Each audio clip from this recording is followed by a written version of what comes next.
भोपाल में कांग्रेस नेताओं का उपवास जारी है। 2.5 घंटे से कांग्रेस नेता उपवास कर रहे हैं। 2.5 घंटे से ज्यादा का वक्त बीत चुका है। कांग्रेस नेता लगातार उपवास प्रदर्शन करते नजर आ रहे हैं। एमपी कांग्रेस के सभी बड़े नेता उपवास पर बैठे हैं। नामांकन रद्द होने के विरोध में उपवास जारी है। मीनाक्षी नटराजन का नामांकन रद्द हुआ। कांग्रेस की राज्यसभा उम्मीदवार थी मीनाक्षी नटराजन। बड़ी जानकारी, बड़ी खबर इस वक्त की आपको दे रहे हैं। इस वक्त की ये बड़ी जानकारी है।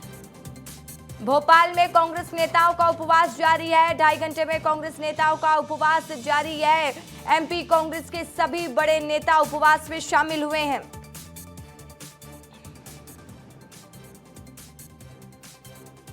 तो इस वक्त की ये बड़ी जानकारी आपको दे रहे हैं। मध्य प्रदेश से कांग्रेस की राज्यसभा उम्मीदवार मीनाक्षी नटराजन का नामांकन खारिज होने के बाद विवाद गहरा गया। मीनाक्षी नटराजन का नामांकन निरस्त होने के विरोध में कांग्रेस ने भोपाल से लेकर दिल्ली तक मोर्चा खोल दिया है।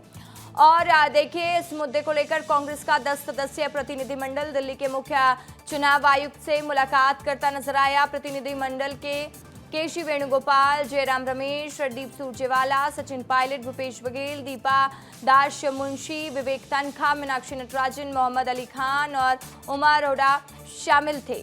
मंगलवार यानी 9 जून को चुनाव अधिकारियों ने हल्फनामे में अनियमितताएं पाए जाने के आधार पर मीनाक्षी नटराजन का नामांकन खारिज कर दिया था और जिसके बाद कांग्रेस नेताओं ने दिल्ली और भोपाल में चुनाव आयोग के दफ्तरों के बाहर धरना दिया था। बीजेपी का आरोप था कि उन्होंने शपथ पत्र में हैदराबाद कोर्ट में लंबित मामलों की जानकारी छिपाई। नटराजन का नामांकन खारिज होने को कांग्रेस ने लोकतंत्र की हत्या और सीट चोरी बताया। कांग्रेस ने आरोप लगाया कि चुनाव आयोग दबाव में काम कर रहा है। कांग्रेस ने कहा कि वो भी इस मामले में सुप्रीम कोर्ट भी जाएंगे। और इधर बीजेपी के राज्यसभा उम्मीदवार ने महेश केवट ने सीएम डॉक्टर मोहन यादव से मुलाकात की। कांग्रेस प्रतिनिधिमंडल से मुलाकात से पहले मध्य प्रदेश के मुख्य निर्वाचन अधिकारी सीईओ ने मीनाक्षी नटराजन मामले पर रिपोर्ट भेजी है। रिपोर्ट में उनके नामांकन को रद्द करने की कार्रवाई और उससे जुड़ी प्रतिक्रियाओं की जानकारी शामिल है। और मीनाक्षी नटराजन का नामांकन रद्द किए जाने के विरोध में भोपाल में कांग्रेस ने उपवास शुरू कर दिया। सामूहिक उपवास में पूर्व मुख्यमंत्री दिग्विजय सिंह, राज्यसभा सांसद अशोक सिंह, पूर्व केंद्रीय मंत्री अरुण यादव, पीसीसी चीफ जीतू पटवारी, नेता प्रतिपक्ष उमंग सिंगार और कांग्रेस के तमाम विधायक मौजूद हैं। कांग्रेस के वरिष्ठ नेता और राज्यसभा सांसद विवेक तनखा ने मीनाक्षी नटराजन का नामांकन रद्द किए जाने पर कड़ी आपत्ति जताई। उन्होंने कहा कि ये मामला अब केवल वोट चोरी तक सीमित नहीं है बल्कि सीट चोरी का रूप ले चुका है। राज्यसभा सांसद और वरिष्ठ अधिवक्ता अभिषेक मनु सिंघवी ने कहा है कि रिटर्निंग ऑफिसर का फैसला पूरी तरह पक्षपाती है। ये तो बड़ा अजीब बड़ी स्थिति है कि आपने एक नेशनल पार्टी के कैंडिडेट को बाहर करके एक इलेक्शन खत्म कर दिया और उनको वॉकओवर दे दिया। तो ये वॉकओवर जो है प्रजातंत्र के लिए अच्छा संदेश नहीं है। और हमने कानून के माध्यम से, सेक्शंस के माध्यम से, फॉर्म 26 के माध्यम से, जो लोक प्रहरी का जजमेंट है उसकी मंशा के अनुरूप ये सब बातें उनको सुनाई, दिखाई और उन्होंने कहा कि हम इन बातों को अध्ययन करेंगे। आज विड्रॉल की तारीख है, आप बिल्कुल विड्रॉ कर सकते हैं उस ऑर्डर को, उसको निरस्त कर सकते हैं। आपने हरियाणा में जब 2 व्यक्तियों को गलत रूप से रिजेक्ट किया गया था या करा जा रहा था तो आपने हस्तक्षेप करके उसको सही किया था। आपने गुजरात में जो बैलेट कास्ट हो गए थे उनको भी फिर ठीक करने का प्रयत्न किया है। इसलिए बिल्कुल आप किसी रूप से अधिकार क्षेत्र के बिना हो या हेल्पलेस हो, ये गलत बात है। वहीं कांग्रेस नेताओं का कहना है कि मीनाक्षी नटराजन के नामांकन को निरस्त किए जाने के खिलाफ वो लोकतांत्रिक तरीके से अपनी बात रखेगी।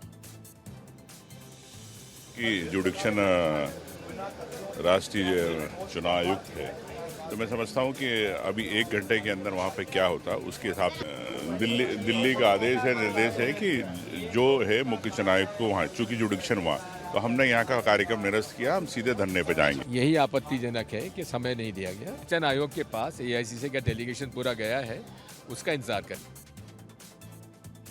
हमारा आज भी संवैधानिक संस्थाओं पर पूरा उम्मीद है, इसीलिए हम ये लड़ाई कर रहे हैं। चुनाव आयोग ने अभी हमारी सुनवाई की है और अब हम वेट कर रहे हैं। ये चूक नहीं है, चोरी है। ऐसी चूक बीजेपी के 1000 नेताओं ने की है। देश दमी कैंडिडेट राज्यसभा के चुनाव में बीजेपी ने कितने खड़े किए? आज तक किसी भी राजनीतिक दल ने खड़ा किया क्या?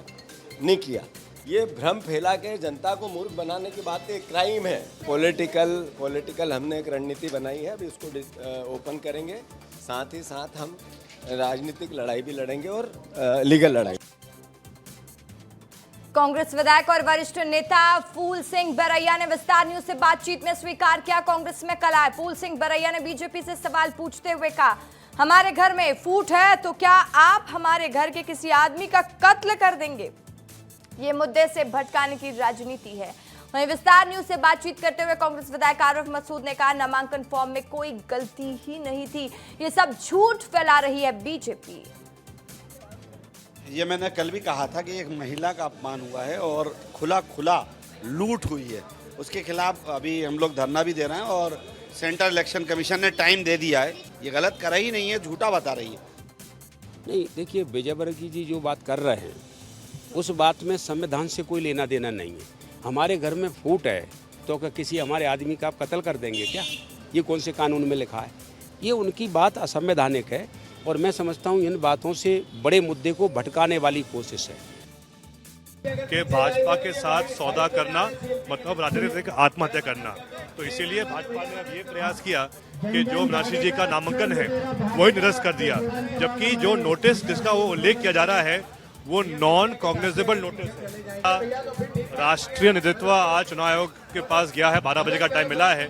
हमें विश्वास है चुनाव आयोग हमारी बात को स्वीकारेगा, हमारी अपील स्वीकारेगा और न्याय मिलेगा मीनाक्षी जो कांग्रेस पार्टी को।